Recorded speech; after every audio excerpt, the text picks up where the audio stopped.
I remember the day I found out that my dog died. I was living in Queenstown. I hadn't seen her in about 2 years. And in just a week's time, I was going back home for a trip to see her and to see the family. Her name was Nessie. And I was really excited to see her. But 1 week before, my mom called me and she told me Nessie died. And I was at work at the time. I was working in a restaurant in Queenstown. It was such a beautiful restaurant, the most beautiful views, and I was out there, beneath the mountains with the beautiful scenery, serving customers. When I got the phone was ringing, my phone was ringing in my pocket, and I looked at it. It was my mom calling, and so I felt like it was important because mom knew I was working, so she wouldn't normally call me just randomly. So I went out the back into the kitchen and went out behind the kitchen and answered the call. And yeah, she just told me. It was hard for her to tell me because I grew up with Nessie. She was one of my best friends growing up. She was a little Cairn Terrier, super super fun and adventurous, and just yeah, she was the best. And hearing that news a week before, literally a week before seeing, I was gonna see her. I was gonna see, well, the whole family. But and that's what really hurt so much about that news. Um, it was such. I've never had an emotional reaction like this. This was really intense. So I just my mom told me, and I was like in silence for a couple of seconds, for like 5 seconds, and then I said, "Okay, thanks for letting me know." And then I hung up, and then I just stood there in the back of the restaurant behind the kitchen, you know, and it just hit me, like I couldn't control it. Like I bawled my eyes out, and for like 5 minutes. Thankfully, no one. I couldn't even move. I was like I was so hurt by that. It just it was so painful. And it was just this really like it's just literally like a waterfall, like just like a dam burst inside me. I could not contain myself. I was just like out there in the back of the restaurant, just like bawling my eyes out, and then it kind of like I kind of stopped crying after about 5 minutes, and then the most interesting sensation happened in my arms and in my hands. I I just it was almost as though like the emotion kind of stopped going outward through tears, but almost kind of went inward through my body and through my arms, and I could feel the sensation going down my arms and into my hands. And my hands were like so just awake with this kind of, it was like a pins and needles kind of energy, just like it was almost as though if it made a sound, my hands and arms in that moment, it would have been like, and I remember just pulling up my hands, and I'm like, what's going on here? This is so strange. What is this sensation? Like, is this, I couldn't even put words to it. I couldn't tell you what it was. It was just this buzz in my hands and in my arms. And then my manager comes in the back, and she saw that I was clearly in a state, and I told her what happened, and she said, just go home, just go home. And I'm like, thank you. And so I remember getting in my car and just driving through that beautiful scenery, mountains, lakes, and like it was just so wonderful there. But I was in a state like the most beautiful scenery doesn't matter if your internal scenery is it's like a storm there. It's like you've lost a special character in your life, and Nessie was a really special character in my life. I grew up with Nessie. She was the family dog. She was always there, and I hadn't seen her in like a year or like 2 years, and now I was never gonna see her again. I didn't even get a chance to like just see her one last time because I knew she was old, you know. Anyway, so I go home and I was just kind of and I was kind of depressed. I was grieving and I didn't really know what to do. I was like, should I go and play some piano? Should I go play some?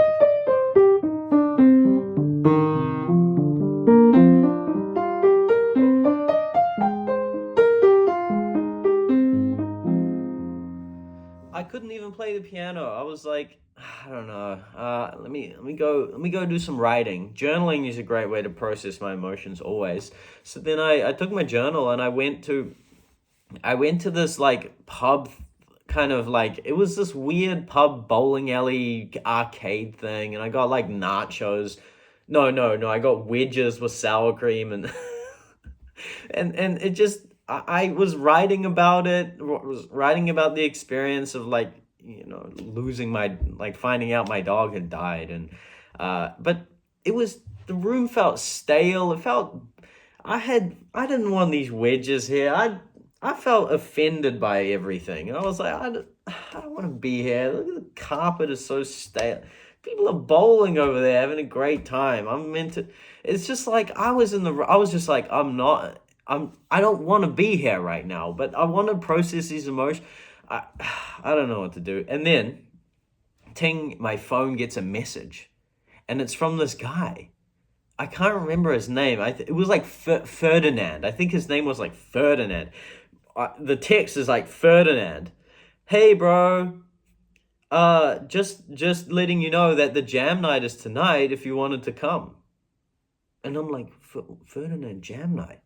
And then I remembered, whoa, about 2 weeks ago, I was driving around Queenstown and there were these two really, really interesting looking, kind of nomadic, adventurous type guys. Long hair, kind of the most interesting outfits, you know. They look cool. And one of them was carrying a guitar on his like shoulder. And I'm like, okay, these guys are cool. I'm a musician. These guys need picking up. So I picked them up. We were like vibing out in the car. I was like, we were talking, that was super chill. We were just vibing. And I was like, what are you guys up to? And they said, we're heading to this jam night in town. And I'm like, jam night? That sounds really cool. I play the keys, I play the piano. And they're like, oh, bro, that's awesome. Like, you should come now. And I'm like, oh, unfortunately, I'm busy tonight. I can't make it tonight. And he's like, oh, good, man. Give me your number and I'll let you know next time it's happening. And it just so happened that in that moment when I was kind of trying to, feel sad about Nessie dying, I got this text from Ferdinand and he said, bro, the jam is now, you should come. And in that moment, I was thinking, oh, but, I just want to be here in my emotions, I just want to grieve Nessie. I want to, I don't want to go to this thing. But then I contemplated, I mulled it over, and I said, you know what? I gotta go. Like, I have to go to this thing. Even though I didn't want to socialize, I didn't want to be around people, I didn't want to be in this social event. I didn't, I don't know, something told me inside, just, you have to go to this. And so I went back to my room, I grabbed my little keyboard, and I put it in the car, then I drove into town, and I navigated my way to this flat, which was this really interesting, quirky flat that happened to be nestled right in the township of Queenstown.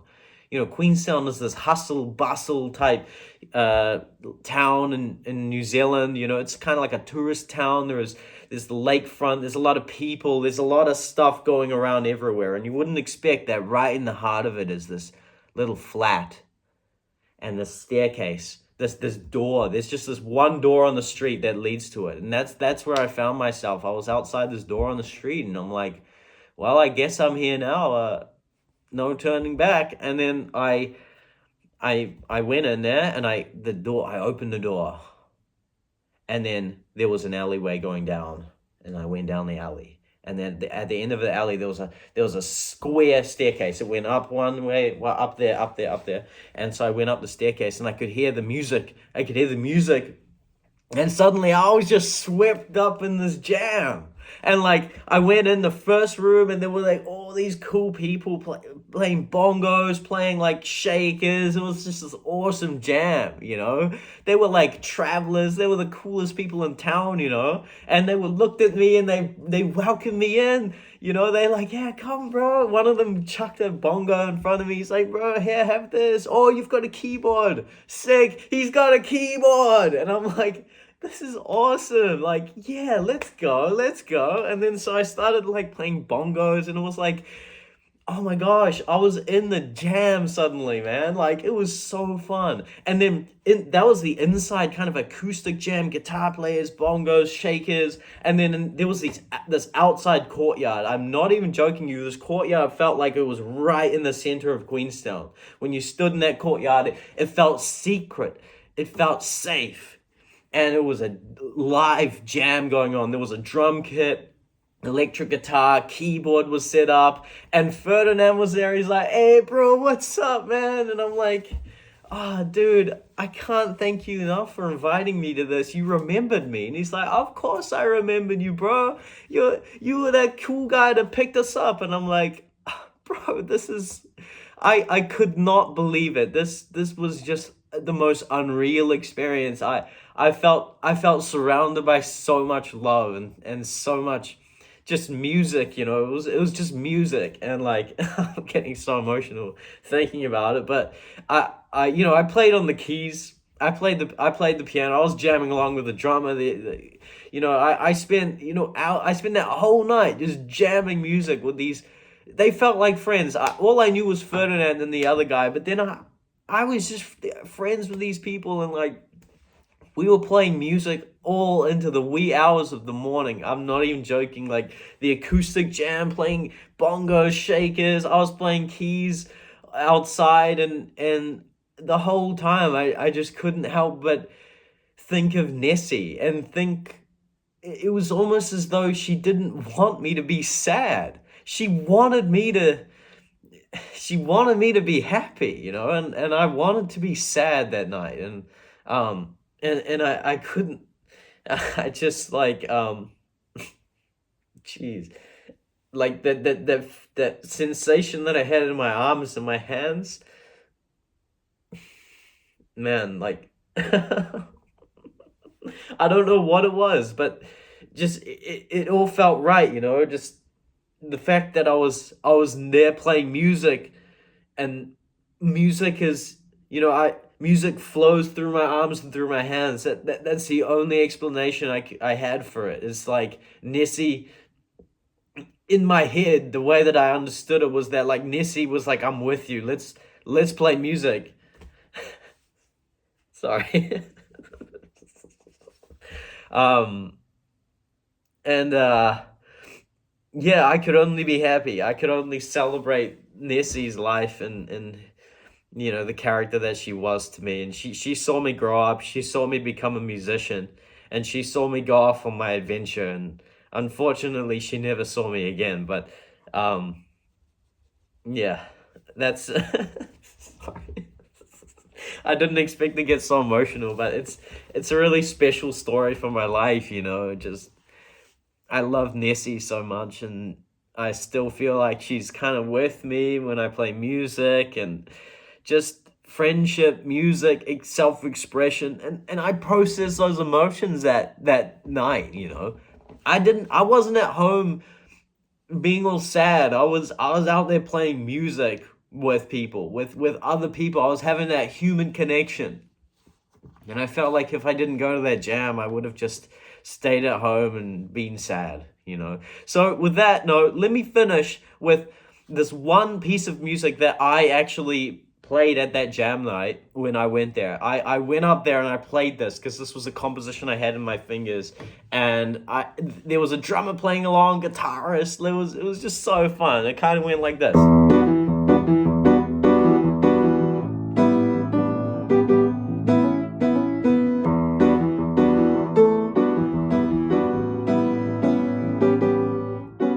That's it.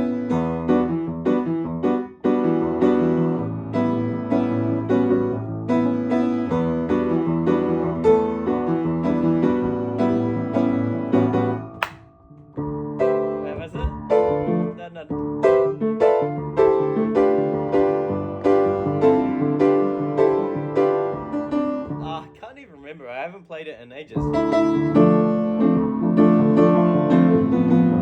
Oh well, I'll leave the story there. Thank you so much for listening to my story. When I found out my dog died. I hope that it's given you a reflection on when maybe you found out your special pet died, and maybe it's given you some insight into what you can kind of do about it. Maybe play some music. It's the most healing thing you can do. Play music anyway. Okay? Thanks for watching. Good luck, and I'll see ya.